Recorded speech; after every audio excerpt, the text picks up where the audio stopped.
महाशिवरात्रि के पावन पर्व पर धुटेरा तीर्थ क्षेत्र में भक्तगण बड़े पैमाने पर महादेव जी की पूजा अर्चना करने आते हैं। ये तीर्थ स्थल 400 से भी ज्यादा पुराना होने से दूर दूर से भक्तों का आवागमन बड़े पैमाने पर होता है।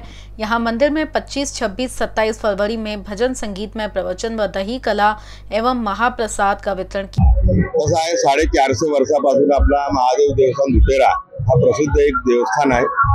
मागील 2012 मध्ये आम्ही ट्रस्टची स्थापना या ठिकाणी केलेली आहे। त्यानंतर हा क वर्ग व ड वर्ग बांधवडी नदी आणि तीर्थक्षेत्र क वर्ग जिल्हा परिषदेच्या अंतर्गत आहे।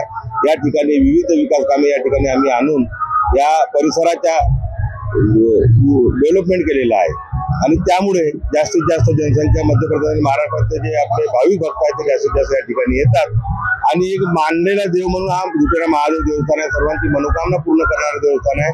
पहिले छोट्या अगदी छोट्या स्वरूपामध्ये यात्रा लागायची, परंतु आता मागील 7, 8, 10 वर्षामध्ये त्याला खूप भव्य स्वरूप आलेलं आहे आणि आमच्याकडून या ठिकाणी महाप्रसादाचे 3 दिवसीय आयोजन असते, महाप्रसाद असते। त्याच्यानंतर आपल्याला म्हणजे भक्तिमय वातावरण निर्माण करण्याकरिता चांगल्या संगीतमय महाराजांच्या आपल्या लोकांना पहिले आपण कथा करत होतो, आपल्या याची वाचून भागवत कथा। आता आपण 2 वर्ष ते 3 वर्ष झाले का आपण महापुराण शिव महापुराण कथेचे आयोजन या ठिकाणी आपण करत असतो।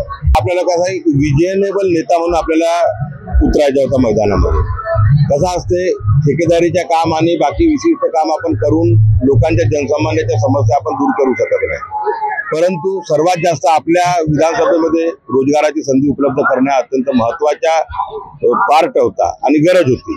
म्हणजे शिकलेला मुलगा मुलगी जे काही असेल, आपले अपत्य असतील ते एकदम खाली आहेत आणि आपल्याकडे धनसंपदा, जलसंपदा आणि खनिज संपदा असं सर्व वातावरण आपल्या ठिकाणी असून सुद्धा आपल्या इथे उद्योगधंद्याची कमी आहे आणि ह्या उद्योगधंदा नसल्यामुळे आपल्या इथला जो मुलगा आहे शिकलेला, तो बाहेर जाऊन पुण्याला जातो, मुंबईला जातो किंवा विदेशला जातो समजा, तो त्या ठिकाणी जाऊन आपण रोजगाराची शोध घेतो, पण आणि आपल्या इथे सर्व राहून सुद्धा आपल्या इथे रोजगाराची संधी उपलब्ध नाही।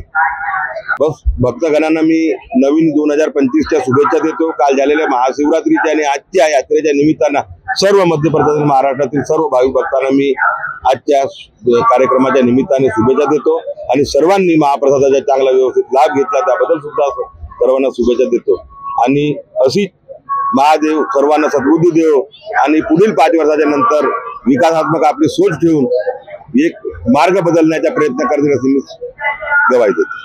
BC न्यूज तीर्थस्थल घुटेरा से सुरेंद्र चिंधालोड़े की रिपोर्ट।